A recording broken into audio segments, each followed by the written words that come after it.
नमस्कार, आप देख रहे हैं आज तक। आपके साथ मैं हूं सईद अंसारी। स्वागत है आपका इस बुलेटिन में। सबसे पहले बड़ी खबर उपचुनाव की। अयोध्या के बाद बद्रीनाथ से भी हार गई है बीजेपी। इंडिया गठबंधन ने उपचुनाव में धमाकेदार प्रदर्शन किया है, जहां कांग्रेस ने पहाड़ी राज्य उत्तराखंड और हिमाचल प्रदेश में कमाल कर दिया, तो ममता बनर्जी की पार्टी ने बंगाल में क्लीन स्वीप कर दिया। 2 सीट पर बीजेपी जीती, 1 सीट पर निर्दलीय जीता, बाकी 10 सीटों पर इंडिया गठबंधन जीती। 13 में से मात्र 1 सीट बीजेपी जीत पाई। मध्य प्रदेश में 1 सीट बीजेपी ने जीती, जबकि हिमाचल में 1 सीट बीजेपी को मिली। बंगाल में ममता बनर्जी ने क्लीन स्वीप किया, चारों की चारों सीटें जीती, जबकि तमिलनाडु में डीएमके ने अपनी 1 सीट जीत ली है। पश्चिम बंगाल के रायगंज, रानाघाट, दक्षिण बागदा, मानिकतला में चारों जगह बीजेपी जीती है। पहाड़ों पर कांग्रेस का कमाल हुआ है। पहाड़ मतलब हिमाचल प्रदेश की देहरा, हमीरपुर, नालागढ़, यहां पर 2 पर कांग्रेस ने जीत हासिल की है। वहीं उत्तराखंड की बद्रीनाथ और मंगलोर, दोनों सीटों को कांग्रेस ने जीत लिया है। बिहार में न जेडीयू न आरजेडी बल्कि निर्दलीय उम्मीदवार ने जीत हासिल की है, शंकर सिंह ने। मध्य प्रदेश में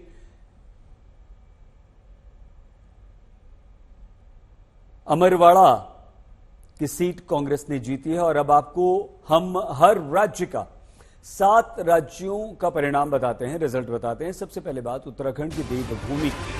देवभूमि उत्तराखंड में कांग्रेस ने क्लीन स्वीप कर दिया। 2 सीटों पर उपचुनाव हुआ। उत्तराखंड में दोनों सीटें कांग्रेस ने जीती हैं। मंगलोर विधानसभा सीट पर कांग्रेस ने काजी निजामुद्दीन को उतारा था। निजामुद्दीन ने बीजेपी उम्मीदवार को हरा दिया, जबकि बद्रीनाथ विधानसभा सीट पर कांग्रेस के लखपत सिंह बुटोला ने बीजेपी के उम्मीदवार को हराया है।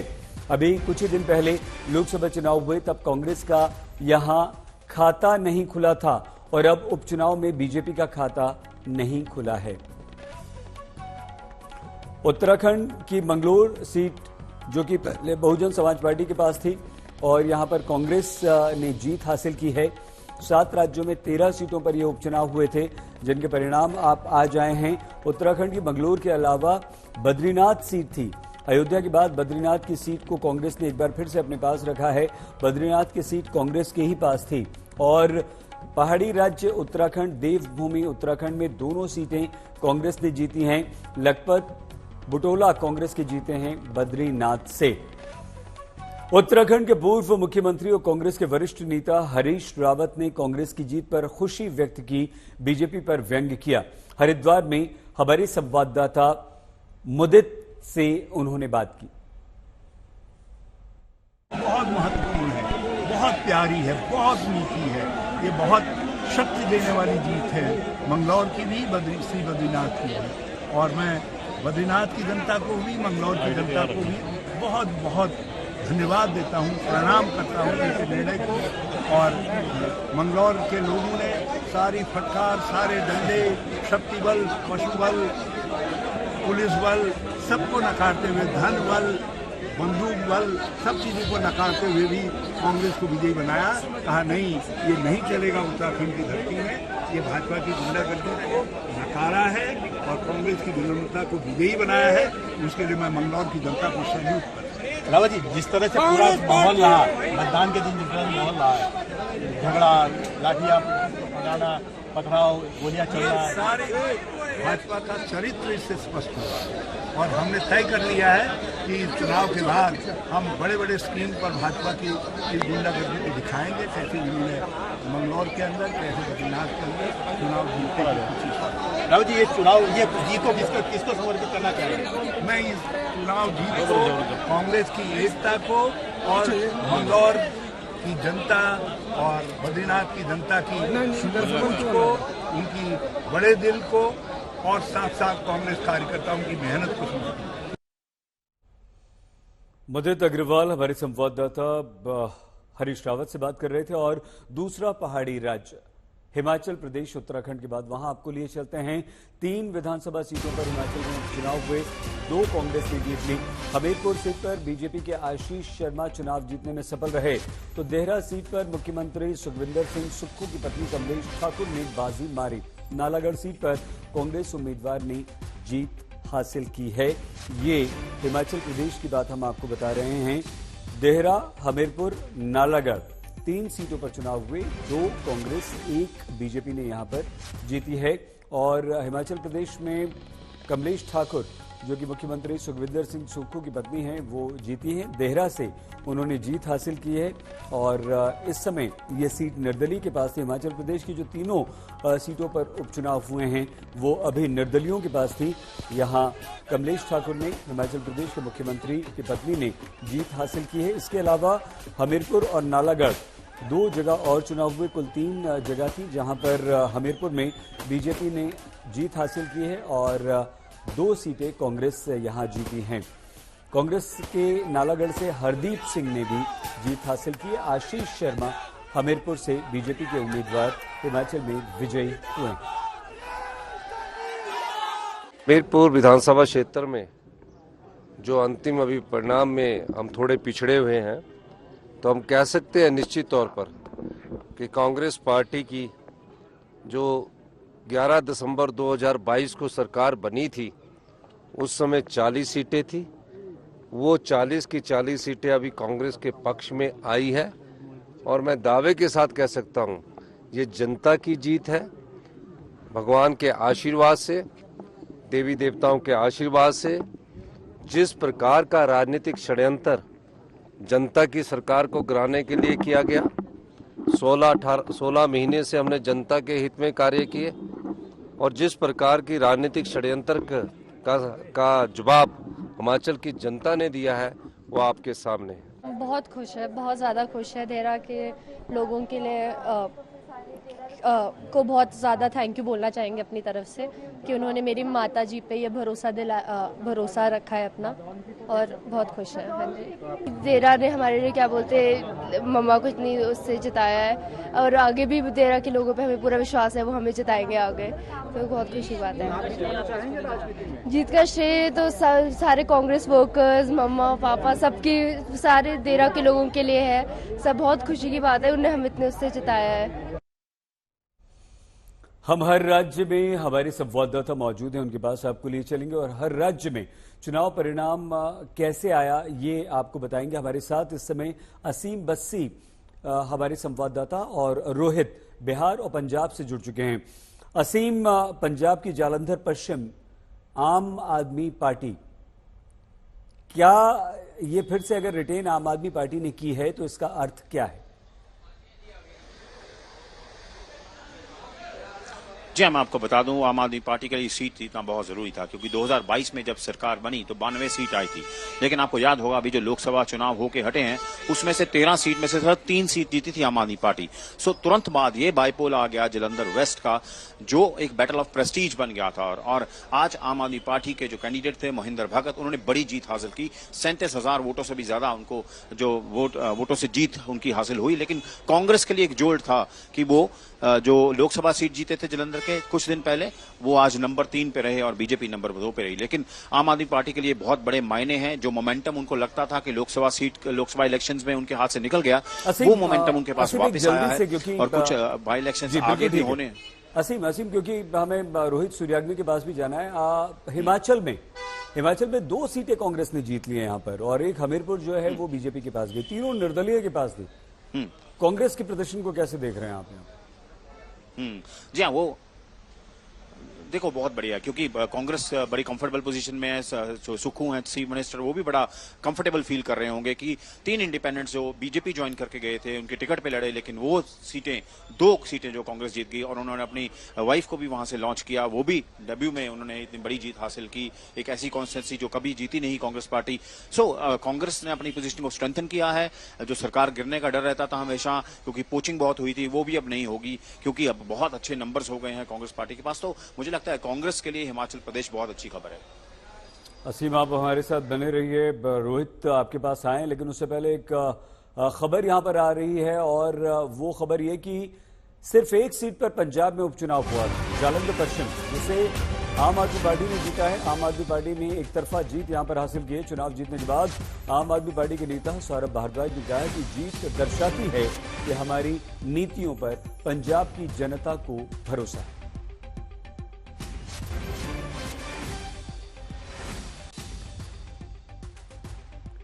असीम हमारे साथ हैं और पंजाब की बात हमने असीम से कर ली है। उन्होंने बहुत विस्तार से बताया था कि जालंधर पश्चिम में ये जो चुनाव आम आदमी पार्टी ने जीता है और जालंधर पश्चिम की ये सीट जीतना कितना महत्वपूर्ण था। आपको हम लिए चलते हैं इस समय बिहार। जेडीयू से रुपौली सीट जो है वो छिन गई है, इसको कैसे देखते हैं रोहित आप?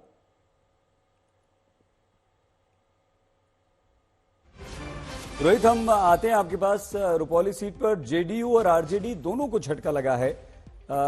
हम प्रश्न यही रोहित से पूछ रहे थे। तो रुपौली सीट पर निर्दलीय उम्मीदवार की जीत हुई है, शंकर सिंह, बताइए रोहित। सही जाहिर सी बात है, शंकर सिंह जो कि निर्दलीय हैं उनकी जीत हुई है। जाहिर सी बात है, ये एक तरीके से कहें तो बड़ा ट्विस्ट हो गया है रुपौली में, क्योंकि शंकर सिंह जो है एक बाहुबली छवि के व्यक्ति हैं और क्षत्रिय समाज से आते हैं। और 1990 के दशक में जब जातीय संघर्ष बिहार में चलता था तो लिबरेशन आर्मी नाम की इन्होंने एक आर्मी भी बनाई थी और उसके अध्यक्ष भी थे। हालांकि इस बार उन्होंने पूर्व में वो चुनाव लड़ चुके हैं और एक बार विधायक बन भी चुके हैं, यानी पूर्व विधायक हैं। और इस बार उन्होंने फिर अपनी किस्मत आजमाई तो इस बार उनकी जीत हुई है। लेकिन बड़ा झटका जो है जेडीयू को लगा है, क्योंकि अब तक ये सीट जेडीयू के पास थी बीमा भारती के रूप में। लेकिन बीमा भारती ने जिस तरीके से लोकसभा चुनाव में जेडीयू के दामन छोड़कर आरजेडी में आई, फिर लोकसभा चुनाव आरजेडी के टिकट पर लड़ा, फिर वो हार गई, तीसरे नंबर पर चली गई थी लोकसभा चुनाव में। पप्पू यादव निर्दलीय चुनाव जीते थे। एक बार फिर से लालू प्रसाद ने बीमा भारती पर ही दांव खेला था यहाँ पे रुपौली में भी। लेकिन रुपौली में एक बार फिर से बीमा भारती तीसरे नंबर पर चली गई है, यानी कि जेडीयू से तो ये सीट छिन गई है। ये जेडीयू और नीतीश कुमार के लिए तो एक झटका है, लेकिन उससे भी ज्यादा बड़ा झटका मुझे लगता है ये आरजेडी के लिए है कि किस तरीके से लगातार 2 चुनाव में पूर्णिया के अंदर, एक बार पूर्णिया लोकसभा और फिर रुपौली में, वो लगातार तीसरे नंबर पर जो है वो चली गई है और जबरदस्त हार हुई आरजेडी की। तो ये एक मुझे लगता है आरजेडी के लिए भी सोचने वाली बात होगी कि आखिर रुपौली और पूर्णिया में क्या हो रहा है, आखिर क्यों नहीं आरजेडी का सिक्का वहां पे चल रहा है। लेकिन नीतीश कुमार के लिए भी ये एक झटका है कि उनके पास ये सीट जो है वो छिन गई है और निर्दलीय शंकर सिंह बाहुबली छवि के जो है उनकी यहां से जीत हुई है। सही, बहुत धन्यवाद रोहित सिंह। रोहित, बने रहिए आप हमारे साथ और भी चर्चा हम यहाँ पर करेंगे। बंगाल की बात कर लेते हैं। जिन 7 राज्यों में उपचुनाव हुए उनमें बंगाल भी है। बंगाल में सबसे अधिक 4 विधानसभा सीटों पर उपचुनाव हुए और यहाँ बीजेपी का खाता नहीं खुला। 3 सीटों पर टीएमसी ने जीत हासिल कर ली है। 1 सीट यहाँ जो कि मानकतला की सीट है, बागदा, राजघाट दक्षिण है और रायगंज है। पश्चिम बंगाल की ये 4 सीटें हैं। 3 बीजेपी के पास थी, 1 टीएमसी के पास थी और वहां भी टीएमसी काफी आगे चल रही है, क्योंकि काफी बढ़त टीएमसी के पास है, अपने निकटतम प्रतिद्वंदी से काफी आगे। तो पश्चिम बंगाल में जबरदस्त नुकसान हुआ है यहां बीजेपी को। सूर्याग्नि रॉय हमारे संवाददाता इस समय हमारे साथ जुड़ चुके हैं। सूर्याग्नि, जिन 4 सीटों पर उपचुनाव हुए, 3 बीजेपी के पास थी, 1 टीएमसी के पास, लेकिन टीएमसी ने बीजेपी से 3 सीटें जीत ली, 4 पर कब्जा किया। इसका कारण क्या है, क्या दिखाई देता है? देखिए, मैं आपको एक इंटरेस्टिंग सा चीज बताता हूं जो बहुत ही ज्यादा इंटरेस्टिंग है। 2021 में जब राज्य की चुनाव प्रक्रिया होती है तब ये 3 सीट जिसके बारे में हम जिक्र कर रहे हैं, रायगंज और बागदा और रानाघाट दक्षिण, ये 3 बीजेपी के जो उम्मीदवार थे वो जीतते हैं, एमएलएज बनते हैं। और कुछ ही दिनों बाद और कुछ ही टाइम के बाद तीनों के तीनों जो है वो तृणमूल में वो तृणमूल ज्वाइन कर लेते हैं। उसके बाद 2024 में रानाघाट दक्षिण और रायगंज से जो एमएलएज थे, मुकुटमणि अधिकारी और कृष्ण कल्याणी, इनको एमपी के चुनाव के लिए तृणमूल टिकट देती है। वो लोग लड़ते हैं और वो लोग जीत नहीं पाते। वो एमपी का सीट जो है वो बीजेपी जीत जाती है, लेकिन उपचुनाव में उनको तृणमूल की तरफ से फिर से टिकट दिया जाता है और 2021 की तरह ही फिर से ये जो दोनों लोग हैं वो फिर जीतते हैं, लेकिन तृणमूल के टिकट पे। तो ये तीनों सीट पर तृणमूल कांग्रेस उन्होंने 21 के बाद पहली बार उन्होंने जीत हासिल की है। और लोकसभा में भी चुनाव जब चल रहा था वहां पर भी ट्रेंड्स जो थे वो बीजेपी के तरफ थे, लेकिन कॉन्ट्ररी टू दैट इस बार तृणमूल कांग्रेस ने वहां पे अच्छी खासी लीड से वो सीट जीते हैं।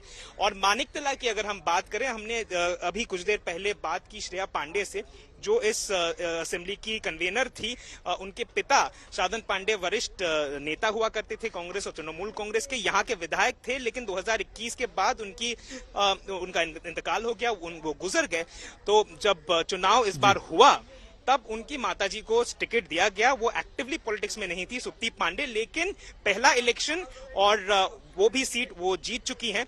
और इस बार कह ही सकते हैं कि तृणमूल कांग्रेस ने एकदम क्लीन स्वीप किया है इस बार, और 215 सीटें थी तृणमूल कांग्रेस की असेंबली में। 4 बढ़ोतरी होने के बाद 219 सीटें हैं फिलहाल तृणमूल कांग्रेस के असेंबली में। बहुत धन्यवाद सूर्याग्नि रॉय हमारे संवाददाता। लेकिन बहुत ही दिलचस्प ये बात सूर्याग्नि ने बताई है, जो इस बार हालांकि चारों सीटें टीएमसी ने जीती, बीजेपी को 3 का नुकसान हुआ। लोकसभा चुनाव के बाद 13 सीटों के उपचुनाव में भी विपक्ष को सफलता मिली। उत्तराखंड में कांग्रेस ने शानदार प्रदर्शन किया, दोनों सीटें जीत ली, इसमें बद्रीनाथ की सीट भी है। हिमाचल प्रदेश में भी कांग्रेस ने 2 सीटें जीती। ममता बनर्जी ने बंगाल में 4 सीटें जीत ली हैं। विपक्ष को एक तरह से इन उपचुनाव परिणामों से संजीवनी मिली है।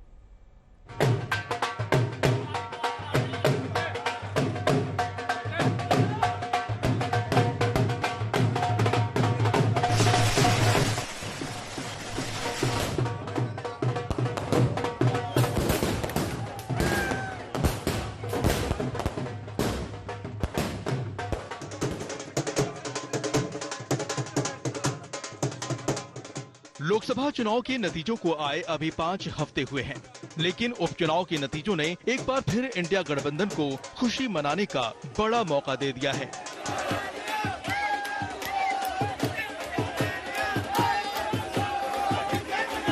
तेरह सीटों पर हुए उपचुनाव में इंडिया गठबंधन ने शानदार प्रदर्शन किया। हिमाचल में एक अदद हार के अलावा इंडिया गठबंधन ने हर सूबे में एनडीए को धूल चटा दी। देखिए किस तरह इंडिया गठबंधन में जश्न मन रहा है।